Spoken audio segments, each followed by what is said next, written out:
Today, we travel back in time to 1982. The stock car drivers doing most of the winning were Bobby Allison and Darrell Waltrip, a pair of bitter rivals. The Winston Cup Championship was a season-long fight that went right down to the last race of the year. Hello, everyone. I'm Dave Despain. Welcome to another edition of Victory Circle.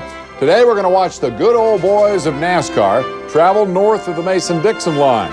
It was, at that time, their geographic high water mark in the Northeast, the 2.5-mile super speedway at Pocono, Pennsylvania. Now, this race takes place July 25th of 1982. It is the 18th race of the season. Prior to today, Allison has won the Daytona 500 and 3 more events, including the June race right here at this track. Darrell Waltrip, 6 victories, keeping pace with Bobby in the points. And young Terry Labonte hadn't won a race, but he was piling up top 5 finishes at a rate that made the Winston Cup Championship a 3-way battle. That's the background. Those are the key players going in. Let's see how the 82 Summer 500-miler at Pocono played out. From the Pocono International Raceway in Pocono Mountains, Pennsylvania, this is the 9th annual 1982 Mountain Dew 500. This afternoon, you'll see racing's finest NASCAR Grand National drivers competing in this challenging 500-miler. 36 cars for the Mountain Dew 500 here at Pocono International Raceway. Cale Yarborough and Harry Gant on the lead row as the field moves through turn 3, and Dick Brooks should be 500 exciting miles of NASCAR action coming up. Well, there's no question about that. I think it's going to be a very, very good race today. It's good weather. Everybody's up for it. You got a good crowd. And I think that they weren't expecting Cale to do what he's done, so they're going to try to beat him to the line. Green flag waving from Richard Meeks of Westchester, Pennsylvania, the winner of the Mountain Dew 500 sweepstakes. He guessed the pole sitter as Cale Yarborough, and the 1982 Mountain Dew 500 is underway. Yarborough and Harry Gant the lead row. Yarborough in the Valvoline Buick takes it low into turn 1, and he has the early lead, and we are underway. 200 laps to go around this 2.5-mile tri-oval in the beautiful Pocono Mountains. Yarborough, your leader. Ricky Rudd in the Piedmont Airlines number 3 goes inside Gant as they head down the Long Pond straightaway. Rudd dicing with Gant for the 2nd spot. Your leader continues to be Yarborough as we work back through the field on the Mizlou Television Network. Yarborough starting to stretch the lead. Here's Dale Earnhardt on the move in the Wrangler Jeans machine. Earnhardt up to 4th. He is challenging for 3rd, and he tries to get inside Rudd, and he does to take over 2nd. First lap of the race, and Dale Earnhardt, one tough customer, is really putting a move on in the Wrangler Jeans Thunderbird. As they come off turn 3 to complete lap number 1, your leader will be Cale Yarborough from Timminsville, South Carolina, in the MC Anderson Buick, car number 27 with the Valvoline colors on that automobile. Field stringing out just a little bit. Earnhardt is 2nd. Working into 3rd spot, the Piedmont Pontiac of Ricky Rudd as the field takes it low down into turn number 1. We're going to move ahead now in the 1982 Mountain Dew 500. Al LaQuasto has spun on lap 81, causing a yellow flag. Dale Earnhardt has gone a lap down, and we rejoin the race just after the restart on lap 89 with Harry Gant, the race leader. Gant, your leader, stretching out the advantage, heading down the Long Pond straightaway. Earnhardt trying to stay with him. Dale hoping to get the Jeans machine back by Gant and get back on the lead. Lappy makes a move for it as they go toward the tunnel turn. Earnhardt down on the low side of the raceway. He and Gant door to door. Now we'll watch Allison make a move on the inside. Allison in the Gatorade car moving for the lead. He rubs Gant off and takes over the top spot. Gant moves into the 2nd position. Earnhardt still a lap down, but he's right in the thick of things. Waltrip running 3rd. Richard Petty is 5th. Morgan Shepherd 6th as the field comes out of the main straightaway. Here's a look at the cars out of the race at the 80-lap mark. You talk about a traffic jam. Now that's it. That is some beautiful racing. I'll tell you, whether you're in the car or you're watching it or you're a fan or whatever, that's beautiful. Moving to the inside, Waltrip tries to get close to Bobby Allison, your race leader. He can't do it. Field really tightly bunched behind the first couple of automobiles. Allison continues on top. Waltrip slips by Earnhardt, putting him farther back. Waltrip in the 2nd position. Here's Richard Petty in the STP Pontiac, car number 43, dropping into 3rd. Petty really hasn't shown a whole lot so far. He seems to be holding back a little, Dick. He's right up front, but he hasn't made a move to the lead yet. He's made a pass a time or two that showed that he had some good muscle. He's good in traffic. I think the car's working well for him. I think he's going to show us a lot before this day's over. Allison on top. Waltrip second as they run a tight draft down the short chute, heading into 3 as we see some pit action. The Cale Yarborough crew getting set with some new tires for their driver. Cale a little off the pace right now. He led the early going. Allison still on top. Waltrip swings inside as Morgan Shepherd dives for the pits in the Levi Garrett number 98, the Benfield racing car. We see Allison still your leader. Field charging down the main chute here at Pocono, heading toward 1. And Shepherd quickly, the Chew crew, jumps over the wall, getting set to throw some outside tires on the 98. This Buddy Parrott-led crew is doing a nice job. He's got a flat right rear. I thought I seen him go high in the turnbacker a while ago. He's got a flat right rear is the reason he came in. All right, so Shepherd will be on the track shortly. Petty with a big move to the inside, trying to break the draft. We see Shepherd out of the pits, and Petty charges to the lead as they come toward turn 2. That's the first time that he's really showed his muscle like he was going to try to lead the race, and he certainly can, so he's going to be around. Petty trying to break a bad streak. It's been almost a year between Winston Cup victories for King Richard Petty. His last win was last August up at Michigan. Petty now on top here at Pocono. He gave it a great run back in June, had gasoline problems. He was battling with Bobby Allison for the lead in the late stages and ran out of fuel. Junior Johnson, the crew chief for Darrell Waltrip, the 1981 Grand National champion, looking things over. Here's Waltrip swinging to the inside, making a bid on Petty as they come down the main chute. Waltrip looks for the lead, first time today, and he's got it going into turn 1. Darrell running very strongly on the speedway now. Let's go pit side. Dwayne Dow had a chance to speak to Darrell yesterday. With Darrell Waltrip leading the Mountain Dew 500, now might be a good time to take a break and meet some of Darrell's young fans who come from nearby Matamoros, Pennsylvania. Well, they're little friends of mine. There's about 100 of them now. A year ago, a group of about 20 came out and they called themselves Darrell's Dewdrops, and they're back again this year, a lot stronger. There's 100 kids, and Wilma Shea, from nearby town here put together the group, and they called themselves the Dewdrops, and I love every one of them. I thank the good Lord for them. So Waltrip on the speedway doing quite a job this afternoon. Dick Brooks, he won this race 1 year ago, trying to double it up. Well, he is. He's pushing as hard as he can, and it's nice to have nice young fans like that. A bunch of kids around a racetrack is really, really exciting, and to me it is. They just stand around and awe and look it over, and it pumps him up, and he's showing them what he can do. What a great sport it is, especially for the young fans. Waltrip, your leader in the Mountain Dew Buick. Richard Petty running second spot in the STP Pontiac, number 43. Harry Gant moving up to third in the Skull Bandit, the 711 Skull Bandit, car number 33. Gant has been a leader this afternoon. Right now, he's sticking right behind Waltrip and Petty as the field moves into turn 2, heading down toward the shortest of the 3 straightaways here on the very unique 2.5-mile tri-oval here in Pennsylvania in the beautiful Pocono Mountains. Waltrip out in front, Petty sitting in second spot. Richard running a draft now, saving the car. Do you think that's what he's trying to do, Dick? Well, he earlier was, he'd show a little power or a little bit of muscle in a spot or two, and now he seems to be very content just sitting where he is. Darrell's showing his muscle now. I don't know for sure if he can pull away or not, but I'll tell you, that's 3 cars up close, and they're really putting on a show for the fans. 3 of the strongest combinations in Winston Cup Grand National Racing. Waltrip in the Junior Johnson car, Petty and his Petty Enterprises Pontiac, and Harry Gant in the car out of the Burt Reynolds Haldingham stables, running 1, 2, and 3. Waltrip, a 6-time winner on the Winston Cup circuit this year. Petty looking for his first victory in almost a year. Richard drops inside as they charge toward turn 2. Petty wants the lead back, and he's got it. Taking it by Waltrip as they head into the tunnel turn here at Pocono. Harry Gant follows as we've got trouble on the raceway. Al LaQuesto once again in car number 6. That'll bring out a yellow. We'll be back with more from the Mountain Dew 500 after these messages. Back racing at Pocono International Raceway, Long Pond, Pennsylvania. Field coming out of turn 3. Harold Kinder with the green flag, and we're back underway in this 1982 Mountain Dew 500.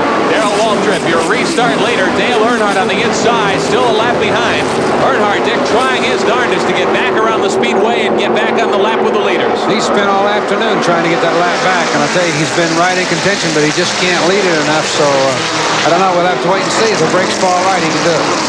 Waltrip, your leader. Harry Gant in second spot. Tim Richmond is third. Richard Petty sits in 4th position. Jeff Bodine, the Performance Connection Pontiac, car number 50, running 5th. Bodine's best show of the afternoon, moving right up up with the leaders. Here's Earnhardt low on the speedway going into 2. He's by Waltrip. So Earnhardt, at least for the moment, back on the same lap as your leaders, although almost an entire track behind them. Now Waltrip says, no, I'm going to put you another lap down, and Darrell repasses. So Waltrip is your race leader, and now Earnhardt another lap down. Gant still second. Petty to the outside of Richmond as they go through 3. Petty bidding for 3rd, and he will not get it this time as the field comes charging out of the 3rd turn onto the main straightaway here at Pocono. Huge crowd on hand this afternoon for the Mountain Dew 500. Waltrip down to the inside. Earnhardt takes it up high. We'll see if Dale can make a move going into 1, but he will not have enough this time around. Waltrip, last year's winner of this event, still out in front. Gant riding second, the 7-Eleven Skull Bandit. Richmond 3rd, Petty is 4th as the field heads down the Long Pond straightaway on a gorgeous sunshiny afternoon. Tim Richmond, Dick, is the only driver in this lead pack who hasn't yet had a turn at the head of the field. Well, he's tried a time or two. He keeps busting out in the middle of the straightaway, and he just can't seem to put it together all the way up there. I tell you, it's some awful good tight racing. If we don't see somebody bump somebody or bust somebody in a minute, it's just going to be America. Harry Gant made a move going through the tunnel turn. Gant takes over the lead. Gant went by Earnhardt. Gant went on the outside that time. It's the first time we've seen someone do that, and I'll tell you, that's a brave move, especially racing this close. His car's got to be sticking pretty well to take it up on the high side here at Pocono. The inside lane is the quick road, isn't it? Well, generally the quick road, and it's the best way around. It's the safest way around. And by passing on the outside like that, I'll tell you, when they start racing like this, we're going to see some action in a minute. We just about did, right? Yes, indeed. As Richmond and Earnhardt get together, Petty on the inside takes over the top spot as they head toward 1. Here we go on the replay. Let's take a look at how Petty makes the move. You see Earnhardt and Richmond rub together right there on the Mislou Isolite. And just about get Gant into it. That leaves Petty way down on the inside, and Waltrip sitting back there looking, well, what's going to happen? Where do I go now? There's so much room on the main straightaway here at Pocono as we watch Petty take over the advantage going into 2. So much room. That track is so wide that there's room enough for everybody to get through safely. Petty or later heading down the short straightaway into turn 3. Richmond in 2nd spot, Waltrip 3rd, Harry Gant in 4th position. Earnhardt on the speedway in 3rd spot right now as you see it there, but he's still a lap down, still trying to work his way back around to the rear of the field. Petty leads them off 3 as they come down the main straightaway.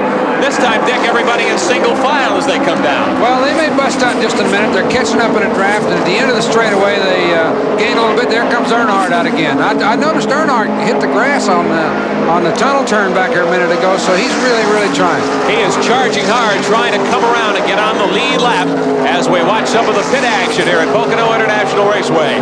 Richard Petty holding the advantage in the 1982 Mountain Dew 500. Petty your leader, Tim Richmond in the J.D. Stacy Buick running in 2nd spot.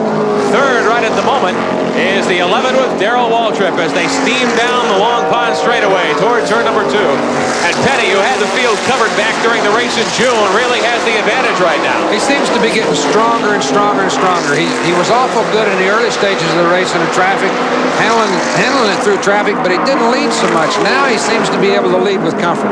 Do you think he's showing everybody else what he's got today with the Pontiac? Well, he may be showing himself, too. He may be happy to do it. It's been a long time since he's been this strong, and he's just sitting out there saying, hey, boys, come and get me now. And they're going to try as they come down the main chute. Waltrip brings the Mountain Dew Buick out of line, then decides to swing it back in and stay with the draft. Petty or later, Earnhardt a lap down, 2nd on the speedway. Richmond sits in 2nd position in the race, 3rd on the track. Waltrip is next. Then it's Gant, Terry Labonte, the current Winston Cup point leader, and the winner of the first leg of the Winston Cup championship run. He's in the 4th spot on the race, and Labonte really has been in the lead pack, but he hasn't made a move toward the front yet. We see Mark Martin in the Apache Stove Pontiac, the 02, in the pits, and apparently he's got some kind of a problem. Ronnie Thomas getting in the race car, Dick. Well, he may be getting hot or something. I don't know. There may be something wrong with the car or whatever. It's awful hot today. We'll just have to see. We'll get a report on it in a minute. Dwayne Dow pit side, and we'll see if he can get a word with Mark Martin just getting out of the Apache Stove 02. Martin, one of the challengers for the Champion Spark Plug Rookie of the Year trophy and award. And right now, Martin is the Rookie of the Year point leader. Jeff Bodine's been catching him. Mark, what happened? A lot of fans around the country would like to know. Well, I don't really know. The car just started getting real hot, and then all of a sudden the shifter boot is rubber, and it melted right out of the car. And it's just like a flamethrower coming through there. It's just coming right out of your leg. And we just can't figure out how to stop it up. Are you all right, do you think now? Yeah, I'm probably going to have to get back back in it because I don't think there's any way he can finish the race. He'll probably be able to make 20 laps maybe. How badly burned are you? I'm not burnt. It was more my mind than my body. So that's the word from Mark Martin, the Apache Snow Pontiac driver. Dickie says it wasn't so much a matter of burns as fumes and things. Well, that's true.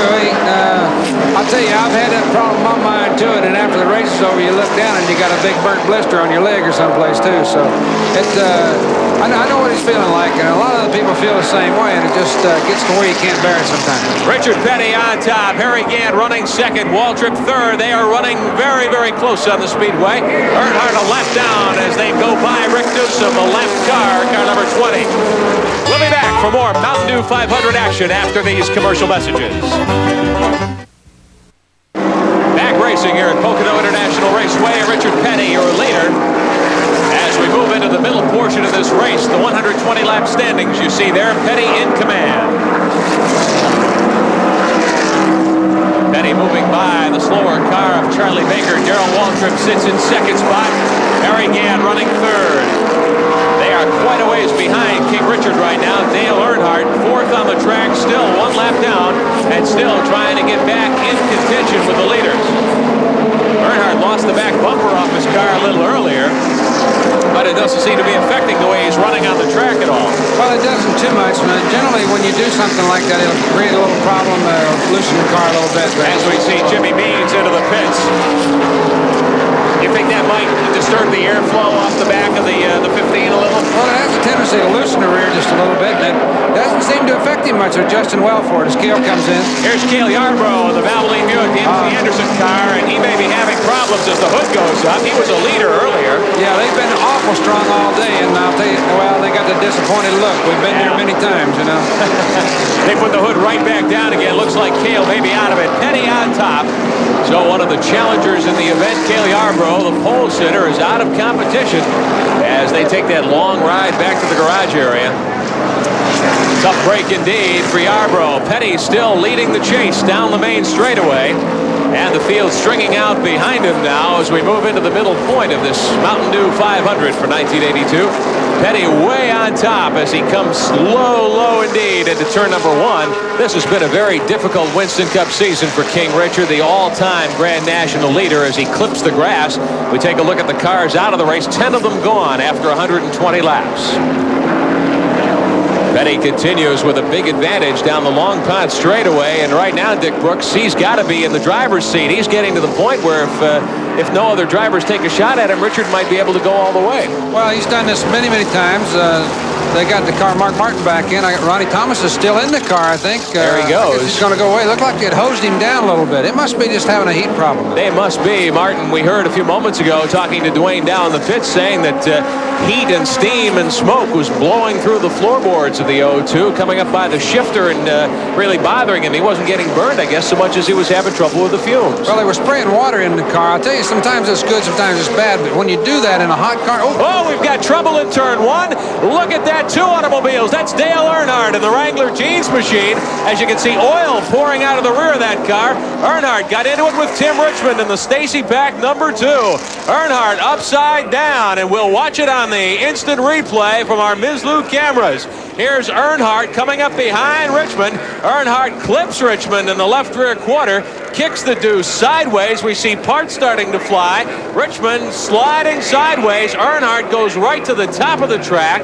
He'll slam the wall here, and look at that. Earnhardt close to going out of the ballpark, Dick, as the 15 goes high in the air. Well, it's about as close as you can get from going over the wall. And I'll tell you, the thing just got hung up in there and just flipped right up on its top. I'll tell you, that brings back old memories, man. A rough ride indeed for Dale Earnhardt, the Wrangler jeans machine, as well as the Richmond car. Safety crews on the speedway, the Pocono track crews getting there very quickly to see if Earnhardt is okay, and we'll wait a moment as they help him unbuckle and get set to climb out of the car as we see the 15 sliding to a stop on the instant replay.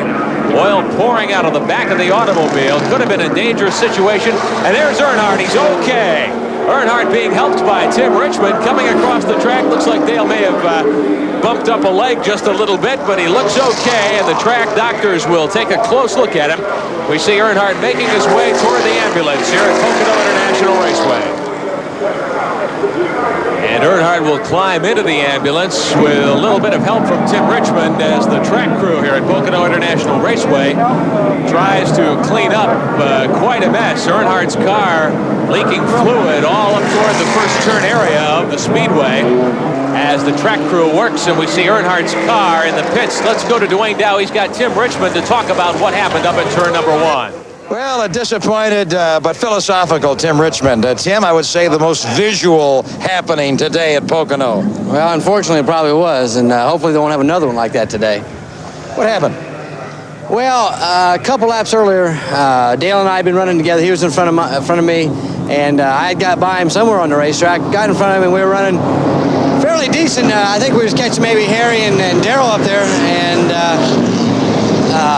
Dale had said he had been losing these brakes. Some of the day he had to keep pumping them to keep the car stopping, and he said he went into 3 and he started to pump them, and there just wasn't anything there. And what happened, he just hit the back end of my car, which turned me around and turned him around also and sent me into the wall, and I think him too, and it just got him upside down, and it took me a while to get out of the car, and I thought he went over the fence. When I got out, I looked on the outside of the racetrack, but he was laying up behind me up towards the end of turn 1 upside down. And you're all right? Yeah, I'm fine, and Dale is too. He kind of Charlie horsed his leg and maybe got a little cut, but nothing real serious from what they said in the hospital. I know you're looking forward now to the next one. Yeah, I am. The car doesn't look so good right now. Well, we've got about 7 or 8 more back in the shop that that we can use. But okay, Tim Richmond, thanks very much. Thank you. You know, looking back on that big wreck for Earnhardt, the Intimidator, Ironhead, he escaped with a broken kneecap. It might easily have been so much worse. At that point in his career, Dale had won 7 Winston Cup races and a championship. The ability to bounce back from a crash like that contributed to the legend, as Earnhardt went on to win 7 titles and become one of the larger-than-life personalities in NASCAR racing. Waltrip, your leader. Bobby Allison, Harry Gant fighting him for that top spot. Gant of the 7-Eleven Skull Bandit right now in second. Makes a move to the inside of Waltrip as they head toward 3. Gant wants that lead back as they come around right after the green flag following the lengthy caution period. And Gant has the advantage coming out of 4. Ron Bouchard and the other J.D. Stacy car, number 47, right in there as well. He is 4th. Petty is 5th. The leaders together on the same lap. It's Gant out front, Allison 2nd, Waltrip 3rd, Petty in 4th spot. Bouchard right there too as they head toward turn 1. Allison in the Gatorade car down low. Gant holds on to the lead. Waltrip in 3rd spot. Shaping up to be quite a battle down to the end, and pit stops could well figure into it.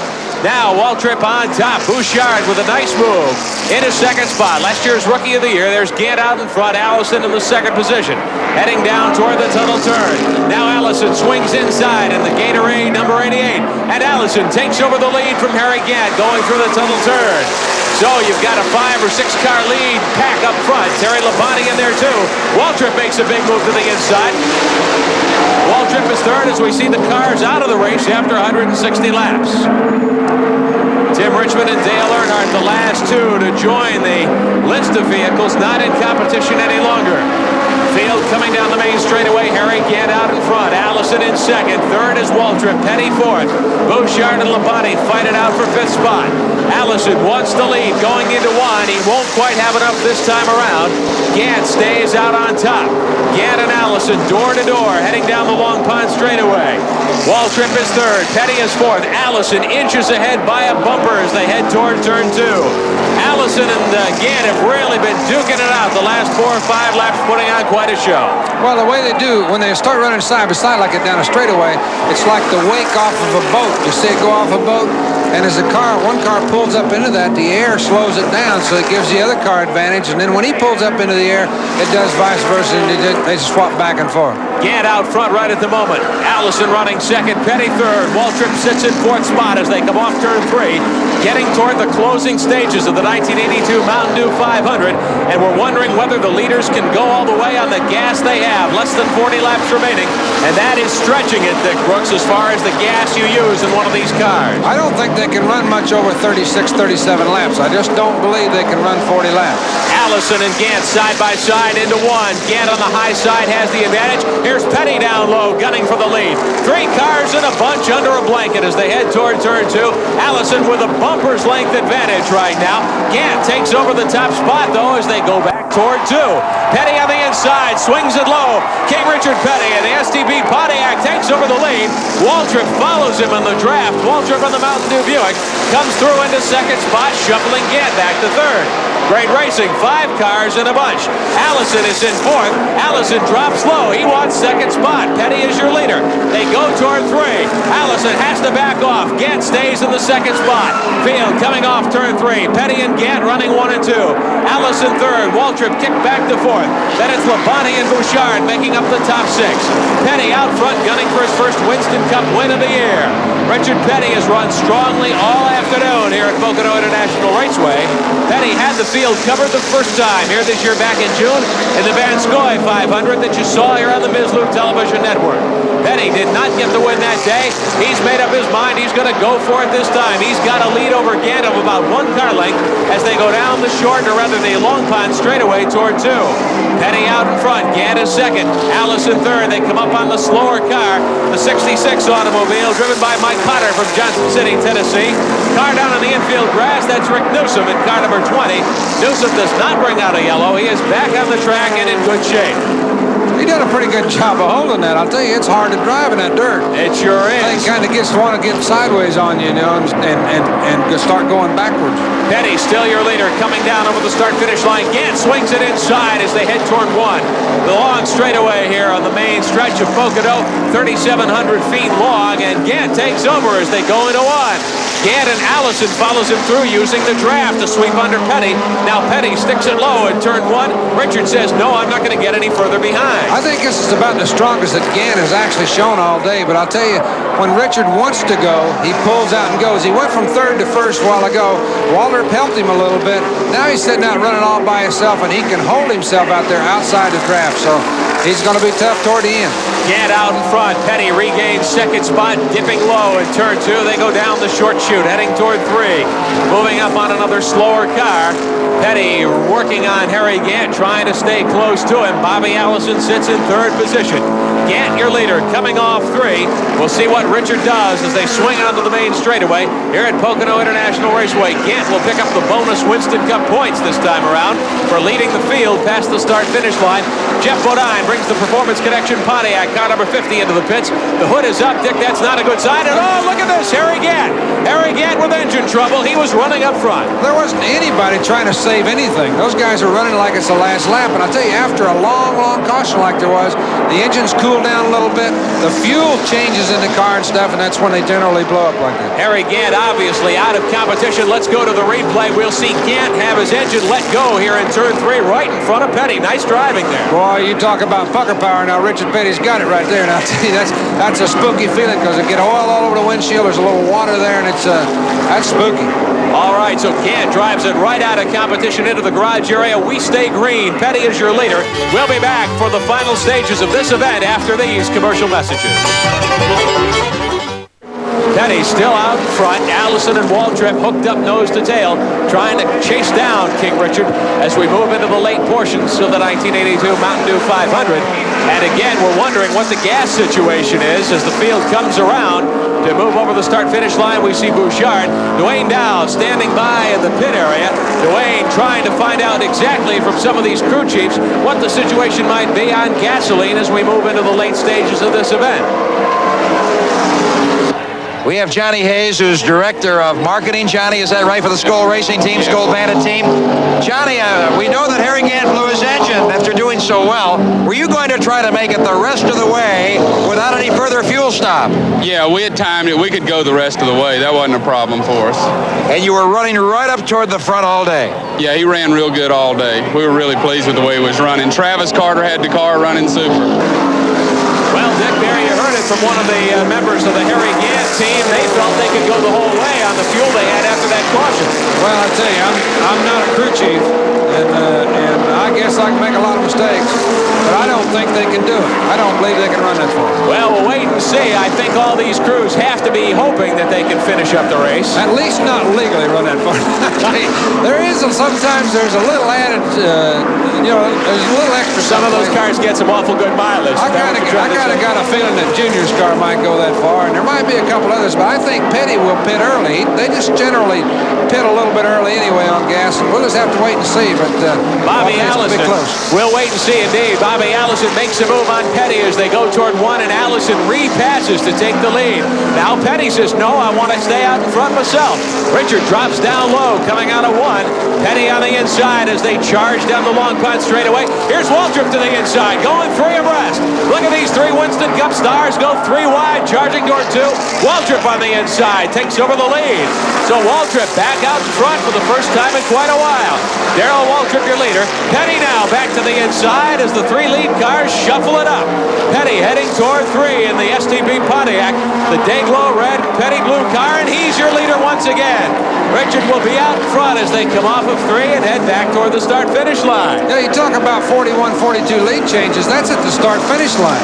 There has to be at least, another 30 or 40 somewhere around the racetrack. Now, there was like 3 lead changes in the 1 lap right there. I'll tell you, this is some kind of race. Sure is. Shows you how competitive the racing is here at Pocono, as well as on the Winston Cup Tours. Many, many drivers in the chase late in the going here in the 1982 Mountain Dew 500. Petty, your leader. Waltrip is second. Allison is third as they straighten out and go by the slower car of J.D. McDuffie, putting him another lap down. Petty now has the 3 cars in a nose-to-tail draft down the long pond straightaway, heading toward that tunnel turn. Waltrip looks like he might think about making a move to the inside, but Petty closes the door on him as they go into 2. Well, they're certainly going to have to feel each other out now, and if anybody's trying to save anything, you certainly can't see it, but they're going to have to try to feel each other out. Can I beat him here? Can I beat him there? Where am I strongest at? If I can pass him coming off of the 3rd turn, can I beat him to the start-finish line, or do I have to do it at the tunnel turn? And I think they're all going to have this all psyched out. Now, again, like we talked about earlier, Richard and Darrell, when they hook up, it seems like they can pull just a little bit on Bobby. I don't know. And then when Darrell gets in the front, they can't do that. So I think Richard's the strongest one on the field. Do you think that at this stage of the game, the drivers know what they're going to do in the last 5 laps, or is it a little early to start planning a strategy? I think right now it might be just a little bit early yet. I think they are just trying to find out what they can do. And I'll tell you, one driver like Darrell's doing right there can change the handling of the car in front of him. If he runs on the outside of him a little bit, it has a tendency to make the car push if he goes far enough out, or if he gets on the inside, he can change the guy's tire temperature. So the guy in the front's got to say, well, what's the guy in the back doing to me? And the guy in the back says, what can I do to the guy in the front? And I tell you, there's 3 masters, and they're working for the end of this thing. Petty out in front, Waltrip right behind in the Mountain Dew Buick. He is in 2nd spot. Bobby Allison is 3rd. So Petty's driving with that mirror right now. He's got his eyes on the back of him as much as he does on the front, you think? Well, I think he wants to know where Darrell is at all times and what Darrell can do to him. And I'll tell you, he's just strong, though. He can just stay out there by himself. Petty's crew looking on as Richard leads the 1982 Mountain Dew 500. Beautiful weather here in the Pocono Mountains today, and a great place to come and spend some vacation time. Lots of fishing, lots of camping, anything you'd like to do in the summertime. Well, this is the honeymoon capital of the world, so if you're getting married tomorrow, come on over. This is the place to be. There's a lot of honeymooners out here. Lots of folks enjoying the action at Pocono International Raceway. Richard Petty, your leader. Waltrip in 2nd, Allison 3rd. It has boiled down to these 3 Winston Cup standouts as Mark Martin's car, the O2, comes back in. Ronnie Thomas driving in relief for Mark. Thomas taking over because, as we heard earlier, Martin overcome by the fumes in the car. Lots of fumes blowing back into the cockpit today. We see Petty still on top. Waltrip in 2nd spot. Allison in 3rd as the Mark Martin crew sends their relief driver back into the chase. Petty hanging on. Now Waltrip moving inside. Is that a move by Waltrip to try and alter the handling of Petty's car, as you mentioned? It looked to me like Waltrip actually tried to set him up or tried to pass him and couldn't do it. I think that Richard is just is too strong for him to handle right now. Now Bobby and Waltrip, if they both get together and they pull a good draft, they get a little shot coming off a turn, I think both of them could probably handle him. But one-on-one, I believe Richard's got him. Now it's still going to come down to this fuel thing. We're going to have to see at the end who's going to win this race, because I think they're going to have a fuel problem. 82 action from Pocono, one of the most distinctive oval tracks in the country. It's actually a tri-oval. It's got a high bank corner, a scary corner, a long and nearly flat sweeper, and then that quick kink on the backstretch. The retaining wall, steel boilerplate. It's been responsible for the destruction of many a race car. These features make the track one of the most challenging on the NASCAR Tour. Well, let's get back to Pennsylvania and more of the 82 500-miler. Petty maintains command. Ian Waltrip dropped down low on the speedway into turn 1. Petty has led an awful lot of this race today, bidding for his first Grand National win of the year and his first in almost one full calendar year, going back to last August up in Michigan. Petty leads him down toward the tunnel turn. Waltrip right behind him in second spot. Waltrip's in good position. Can you slingshot? We hear a lot about slingshotting as Waltrip makes a move down that short straightaway. Well, there's a little bit of a slingshot factor. It's not like it would be a Daytona Talladega. Something's happened to Richard. All right, Richard has run out of gas, I'll bet you. You think so? Waltrip takes over the top spot. Now Allison slides by too. Bobby wants the second position as they lap by some slower traffic. That shuffles Richard back to third. He doesn't seem to have slowed down too much. As the leaders work up on some lap traffic here, we'll see what happens. Your new leader, car number 11, Darrell Waltrip in the Mountain Dew automobile. Well, the way he slowed down, I thought he probably had a fuel problem. Now, sometimes, like I said earlier, the car will flutter just a little bit, and it'll scare you. First of all, you need that power when you're in the turn to drive the car right, and he's backed off. He's having trouble, definitely. That car has fluttered on him, and I bet he comes in. We'll wait and see. Waltrip, your new leader. Allison second. Petty dropping off the pace in third. Richard trying to hang on to the two leaders now and get a tow. We'll see if Petty makes a move toward the pits. Last few laps of this 1982 Mountain Dew 500. And now you can see Waltrip and Allison pulling away from Petty down the short straightaway heading into 3. This puts Waltrip in the catbird seat with just a few laps to go. So Waltrip comes off turn number 3, still out in front. Allison second. Petty several car lengths behind in third. Dick, now he's really going to have trouble catching up to those leaders, don't you think? Well, I think he is. Well, I don't know. He could pull him while I go. I think he can catch back up all right, but I think he's got a problem with his car. I just can't believe that this time of the race that he would fall off like that. Could he be cutting? Could the fuel supply be cutting in and out on the turns with him? I think it is. I think what's happening is he comes up off the turn. He doesn't have all the power. I think things fluttered on him a little bit, and he's trying to make a decision of whether he needs to go in or try to go ahead and run it. You know, so if the other two cars are still running, he figures he should too. Waltrip and Allison lead it 1 and 2. Petty closes right back in. Richard trying to break the jinx and pick up his first Winston Cup win of the year. All three drivers probably on the radios to their crew chiefs, figuring what the situation is with just a few laps left in the 1982 Mountain Dew 500. Darrell Waltrip has the advantage. Allison running second spot as they go through 3 and head down the main straightaway. Petty in third position here as they move down that long straightaway. And what's this? Petty falling behind. Richard dives to the pits. Well, I just thought he was, and we talked earlier, he could catch right up too. So I think he'll just take gas and go. I'm sure that's all they'll do. A couple of gallons of fuel. Petty in the pits for only 2.5 seconds. As you see it on our Ms. Lou clocks as Petty makes a late pit stop. Unless there's a yellow, I don't see how he can catch back up to Waltrip and Allison. And Allison has moved back into the lead now. Allison has taken the lead while Petty was in the pits. Well, I just don't think that, well, I don't know. You know, I might have it all wrong, but I think they're going to have to stop too. I think Petty done right. Petty's back on the racetrack. Now he's got the advantage. They're going to have to stop, or I think they are anyway, and that's going to put him where he wants to be.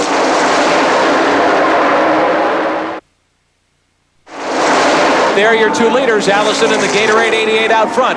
Waltrip, the Mountain Dew number 11 in second spot. Petty half a track behind in third after a brief fuel stop for just a couple of gallons of gasoline as the race winds down. Don't forget, there's another 500-mile event coming to Pocono, September 24th, 5th, and 6th. The Pocono GT 500 Grand Prix. The feature event on Sunday, a 500-mile event for the IMSA Camel GT cars and stars. Same cars you see at Daytona and all around the United States and the Camel GT circuit. Allison, your leader. Waltrip in second spot. Petty quite a ways behind now in third.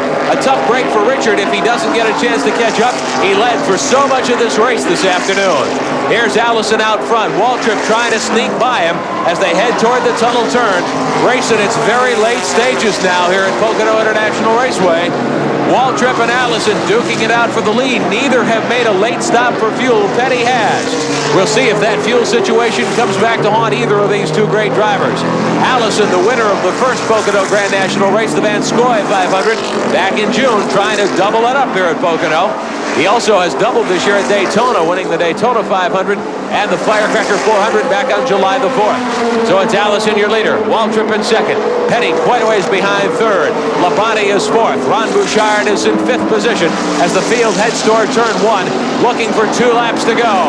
Allison and Waltrip door to door. Allison has the lead. Waltrip on the inside could not take it away from him as they head toward the tunnel turn. Is it strategy time now, Dick? Well, I don't know. I don't think that's strategy. I think Waltrip give it a try, and Allison running him in the grass. He says, man, you're going to get by me. You're going to have to do it someplace other than right here because I'm going to put you in the weeds. On Pocono Speedway, if you are going to lead, you want to be out front right now? Well, I think so, yeah. I think that makes the other guy have to pass you, and I believe I'd rather be in the front.